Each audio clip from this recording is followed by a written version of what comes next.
Assalamualaikum Sobat Football United. Seperti biasa setelah pertandingan ada konferensi pers. Manchester United gagal menang menghadapi Burnley. Walaupun tampil di kandang sendiri, walaupun tampil mendominasi, walaupun tampil juga dengan banyak peluang, bahkan sempat unggul duluan sampai beberapa menit mungkin ya sebelum waktu normal ini selesai. Manchester United gagal mempertahankannya, kebobolan melalui tendangan penalti yang menurut gue juga kontroversi. Namun ya ada banyak kontroversi sebenarnya di pertandingan menghadapi Burnley tersebut, terutama dari sisi kepemimpinan wasit. Itu ada kontroversi di sana. Namun ya Manchester United sendiri juga selain lini belakang yang tampil ceroboh, ada kesalahan individu di sana yang mengakibatkan punahnya hilangnya 3 poin.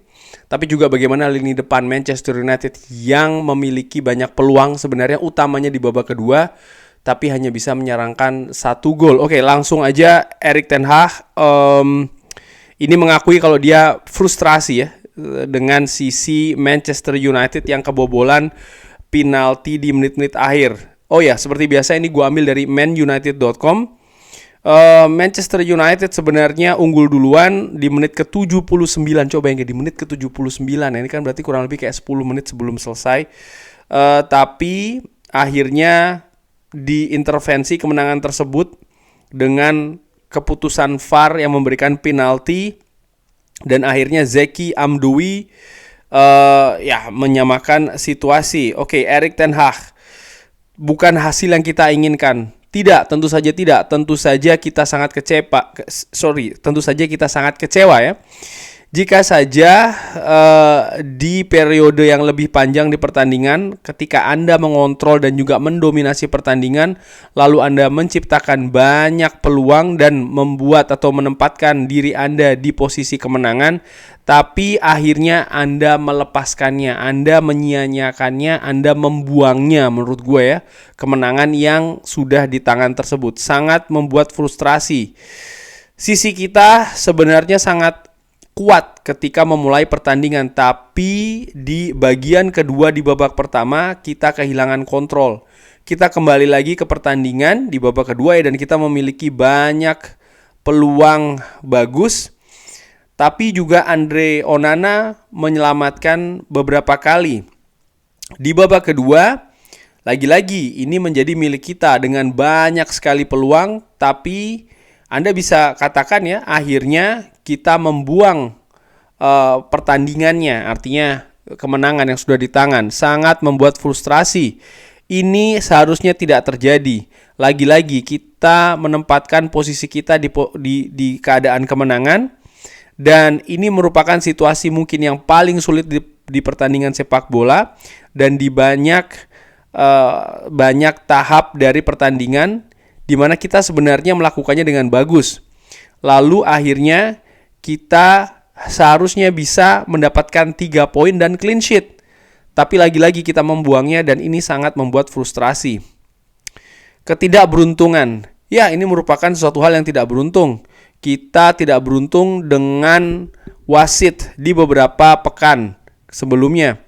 Ada banyak penalti yang kita derita, dan kali ini juga tidak bisa ya dibenarkan ya sebenarnya. Kali ini sebenarnya bisa dibenarkan, tapi di sisi lain saya pernah melihat 2 atau 3 penalti di situasi yang berbeda. Ini satu di antara 100% penalti ketika Alejandro Garnacho ya, yang saya pikir dia kena sesuatu, artinya ada benturan ya, dan juga handball di menit terakhir ya, atau handball terakhir, yang itu merupakan 100% penalti. Kalau kesalahan ya, kalau itu membuat penalti ketika Aaron Wan-Bissaka menghadapi Coventry di semifinal Piala FA, itu menjadi penalti. Namun kali ini tidak konsisten, dan di beberapa pekan terakhir kita memberikan penalti dan juga kebobolan dengan penalti, dan beberapa ini sangat debatable. Ya seperti gue katakan ya, ada kontroversi sebenarnya situasi dengan Garnacho beberapa kali, lalu juga handball itu dipertanyakan sekali karena bisa dilihat di sosial media, ada banyak situasinya di mana Ini hampir sama ketika Aaron Wan-Bissaka juga diganjar penalti ketika menghadapi Coventry, tapi kali ini hal yang sama terjadi, ada pemain Burnley juga handball seperti itu, tidak dibikin penalti atau tidak dibuat penalti untuk Manchester United. Kita tentu saja disalahkan, tentu saja kita harus melihat ke kaca, kita membuat kesalahan untuk satu-satu. Kita sangat dibikin frustrasi oleh diri kita sendiri, juga dengan wasit, tapi pertama-tama kita harus melihat ke kaca. Situasi dengan Anthony, ya dia memberikan banyak ancaman ya. Ini tentu saja bukan sebuah kejutan dia mencetak sebuah gol, tapi juga dia memiliki beberapa peluang lainnya sebelum akhirnya mencetak sebuah gol. 2 atau 3 kali dengan larinya dan juga dengan pergerakan yang bagus di dalam kotak penalti. Dia ada di sana dan kita sangat happy dengan performanya hari ini. Ya walaupun sebenarnya di menit terakhir menurut gua atau di detik terakhir sangat disayangkan Anthony menurut gue mungkin terlalu egois, dia mengeksekusi sendiri di mana sebenarnya dia juga memiliki beberapa opsi di kanan maupun di kiri di detik terakhir. Apakah kita ini gagal untuk mencapai Eropa? Kita tidak pernah memberikan skenario yang negatif. Kita memiliki 2 peluang, satu di Premier League dan lainnya ada di FA Cup finalnya. Faktanya adalah kita tidak bisa mendapatkan posisi 4 besar karena kita terlalu jauh di belakang.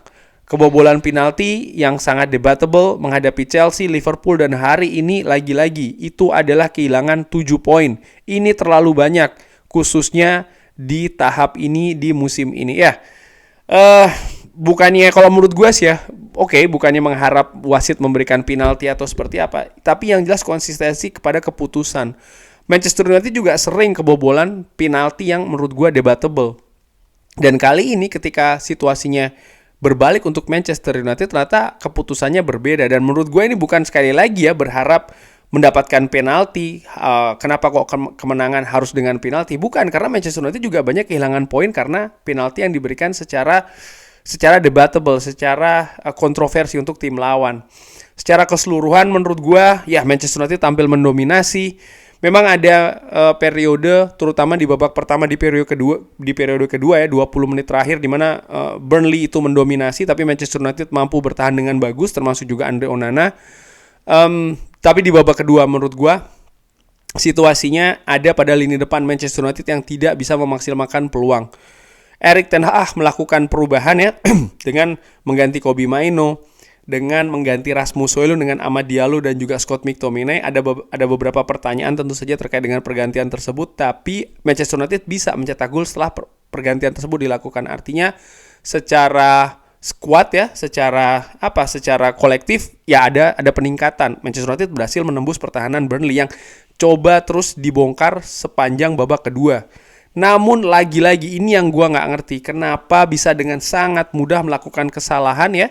Dan by the way itu jelas menurut gue kesalahan Casemiro. Ada beberapa mungkin yang mengatakan itu Onana ataupun Aaron Wan-Bissaka. Gue tidak melihat demikian ya, karena tentu saja Onana dan juga Aaron Wan-Bissaka tidak ingin mengambil resiko. Dan khusus untuk Andre Onana, ya dia ingin meninju bola supaya lebih jauh. Dan ternyata situasinya sudah ada Aaron Wan-Bissaka dulu yang membuangnya. Dan menurut gue itu sangat-sangat tidak beruntung. Tapi seperti gue katakan juga, ini dimulai dari kesalah perhitungan seorang Casemiro. Dan ya ini sih di luar, menurut gue ini sudah di luar situasi teknik strategi. Mungkin ada banyak sobat Fubulnet yang mengatakan ya Erik ten Hag sistemnya bla bla bla, permainannya strategi. Tapi gue tidak sepakat dengan hal tersebut. Bukannya gue membela ya, mungkin ada di partai-partai lain, ada di pertandingan lain ataupun di momentum lain di pertandingan tadi yang mungkin katakanlah memang ada setup yang salah. Tapi khusus untuk gol yang diderita oleh Manchester United di menit terakhir dengan cara seperti itu konsentrasi pemain. Gua nggak ngerti kenapa pemain bisa sangat mudah konsentrasinya pecah, konsentrasinya lepas. Padahal terutama Casemiro ya, pemain ini pemain senior dengan segala pengalamannya. Tapi seperti itu gitu loh. Sangat mengecewakan karena Manchester United, Burnley tadi bertahan dengan bagus, mereka dengan solid ya.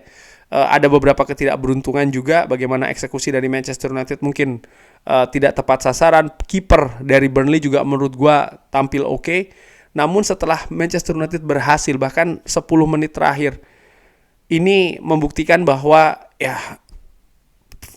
perjalanan musim ini selalu berulang. Di beberapa pertandingan terakhir, banyak pertandingan bahkan Manchester United membuang-buang poin dengan cara seperti ini, dengan cara ya mereka tidak bisa konsentrasi, mereka mungkin karakter mental, gue nggak tahu apa ini ada kaitannya dengan fisik, tapi yang jelas faktor pemain berperan besar di kegagalan Manchester United mendapatkan 3 poin di mana tinggal 10 menit lagi pertandingan selesai. Kurang lebih demikian. Bagaimana menurut Sobat Football United? Silahkan drop di kolom komen. Terima kasih sudah menyaksikan. Jangan lupa like, share, dan juga subscribe. Wassalamualaikum warahmatullahi wabarakatuh. Thank you.